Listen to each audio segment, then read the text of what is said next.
जय श्री जगन्नाथ महाप्रभु। आगामी चंदन यात्रा आज एक गुरुत्वपूर्ण छत्तीसा निजोग एवं नीति सब कमिटीर बैठक अनुष्ठित होता। छत्तीसा निजोगर नायक एवं विभिन्न निजोगर समस्त वरिष्ठ कर्मकर्ता माने उपस्थित थिले। जिलापाल, आरक्षी अधीक्षक एवं समस्त प्रशासन अधिकारी माने थिले। आमे नीति निर्घंट अनुजाई जहाँ भी चिठा नीति निर्घंट प्रस्तुत होता विस्तृत भाव में आलोचना करा जायतिला एवं चलित वर्षर अक्षय तृतीया ठारू आरंभ करी भौरी नीति भौरी यात्रा एवं परवर्ती पर्यायर हल्दी पानी पर्यंत जहाँ भी नीति निर्घंट प्रस्तुत होता विस्तृत भाव में आलोचना करा जायतिला। आसंता अप्रैल 20 तारिख दिन अक्षय तृतीयार नीति निर्घंट प्रथम आलोचना करा जायतिला। परवर्ती पर्यायर जो स्वतंत्र नीति कांति अच्छी जमती कि एप्रिल 24 तारिख नीलाद्री महोदयाष्टमी एवं परवर्ती पर्यायर 30 एप्रिल रे नृसिंह जन्म एवं 9 मई रे भौरी यात्रा तापाई प्रथमे आमे निर्दिष्ट नीति निर्घंट उपर आलोचना करी ताकू छत्तीसा निजोग अनुमोदन करथिले एवं परवर्ती पर्यायर नीति सब कमिटी मध्य ताकू अनुमोदन करथिले। बाकी जो साधारण दिन रे चंदन यात्रा जहाँ नीति निर्घंट अच्छी ता उपरे मध्य विस्तृत भाव में आलोचना करा जायतिला। विगत वर्ष मानकरे जेमती विभिन्न निजोगर कर्मकर्ता माने हमको सहयोग करथिले सेही सहयोग आमे समस्तकर कामना करथिलु एवं समस्ते सेही सहयोग देबे बोली मध्य हमको प्रतिश्रुति दैछंती।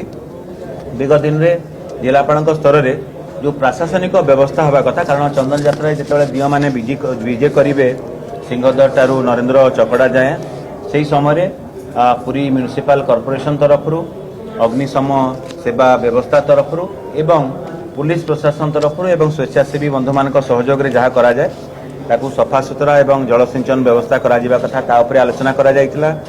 पंच महादेव जो विजय करिवे ता पई मध्य जहाँ व्यवस्था करा जिबा कथा ता उपरे विस्तृत भाव में आलोचना करा जाय। चलित वर्षर चंदन यात्रा श्रृंखलित किभଳି भाव में हबो ता उपरे विस्तृत भाव में आलोचना करी आमे ताकू गृहीत करिथिलु। प्रथम पर्यायर गत 25 मार्च रे श्रीमंदिर चलंती भंडार गणति प्रक्रिया सरीछि। आसंता काली अर्थात अप्रैल मास 8 तारिख परवर्ती पर्यायर जो बाहर रत्न भंडार गणति प्रक्रिया आरंभ होबो। विगत दिन रे आमे आपनको सूचना देइथिलु जे शनिवार एवं रविवार गणति प्रक्रिया को आमे बंद करिया पई किंतु जेहेतु महाप्रभुଙ୍କର अन्यान्य नीतिकांति अछि एवं जहाँ भी प्रक्रिया चलती ताकू स्वच्छतार सहित एवं सठिक भाव में निर्भुल भाव में करने आमको अधिक समय दरकार। तेणु शनिवार दिन जो आम विगत दिन में कही शनिवार दिन आम करूँ ना एबेकार निष्पत्ति अनुजाई शनिवार दिन मानकरे मध्य रत्न भंडार गणति प्रक्रिया चालू रहिबो। कौ दिन रहिबो एवं सेही समय रे बाहर काठरू ही भक्त श्रद्धालु माने दर्शन करिवे।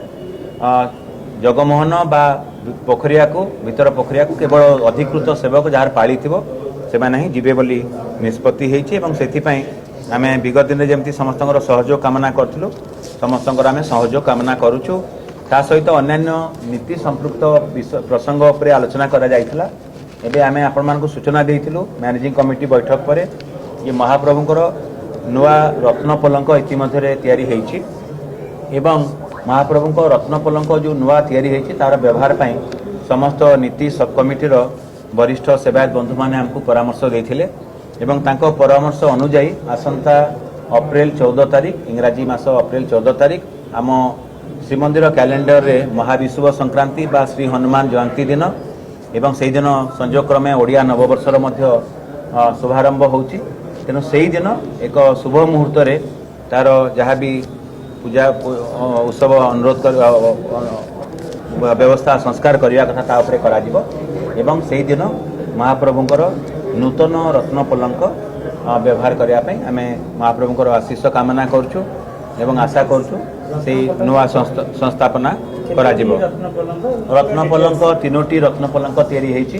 जो पुराना डिजाइन आमर थिला ताकू नुआ रूपा आच्छादन करी सुंदर भाव में ताकू प्रस्तुत करा जायछि एवं पुराना रत्न पलंक जेहेतु बहुत दिन धरी व्यवहार होइछि तेणु तार आवश्यकता थिला नुआ रत्न पलंक तैयारी हेबार एवं एबे जो रूपा आच्छादित नुआ रत्न पलंक होइछि सेथिरे आमर पुराना रत्न पलंकर जहाँ भी आच्छादन थिला आइभरी आइटम सब माने हाथी दांतर कार्य हो पुराणा रत्न पलंकर भी आणिकी ताकू कारीगर ताकू नुआ संस्थापना करछंती मु जानिबारे बहुत सुंदर भाव ताकू करा जायछि एवं आशा करछु महाप्रभुଙ୍କ कृपारू सेही नुआ रत्न पलंक मध्य व्यवहार आमे महाविश्व संक्रांति रु आरंभ करा पे जाउछु।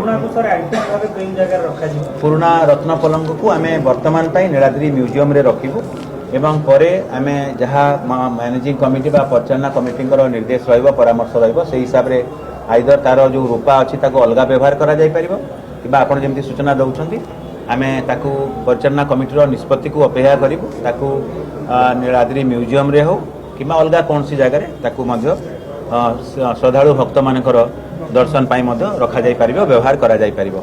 एहा सहित आज जो कमिटी छत्तीसा नियोग बैठक होता से विभिन्न सेवक बंधु माने अन्य सेवक कल्याण संबंधी श्री जगन्नाथ मंदिर प्रशासन सुपरिचालना संबंधी और अन्य प्रसंग उपरे तांकर विभिन्न परामर्श देइथिले।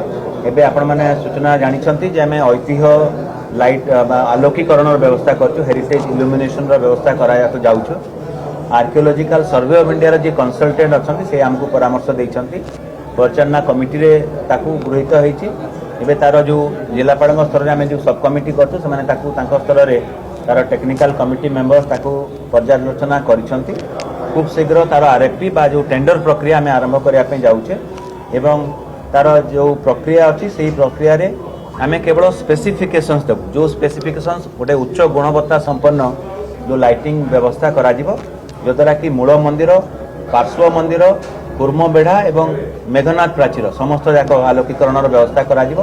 यह एक परमानेंट व्यवस्था हम जो संस्था भी नेबे ताकू टेंडर प्रक्रिया रे 5 वर्ष जाए ताकू से मेंटेन करेंगे ऑपरेशन एंड मेंटेनेंस भी रहिबो एवं उच्च गुणवत्ता संपन्न आलोकीकरण व्यवस्था थिबारु आमे आशा करिबा जे ताहा दीर्घस्थायी मध्ये हबो। नाटमंडपर एयर कंडीशनिंग इतिमध्ये टेंडर प्रक्रिया सरी जाइछि एवं तार संस्थापना खूब शीघ्र आरंभ हबो। श्री गुंडीचा मंदिर नाटमंडपर आमे वातानुकूलित व्यवस्था करने जाऊे ताहा मध्य खूब शीघ्र आरंभ हो बोली आमे आशा करछु।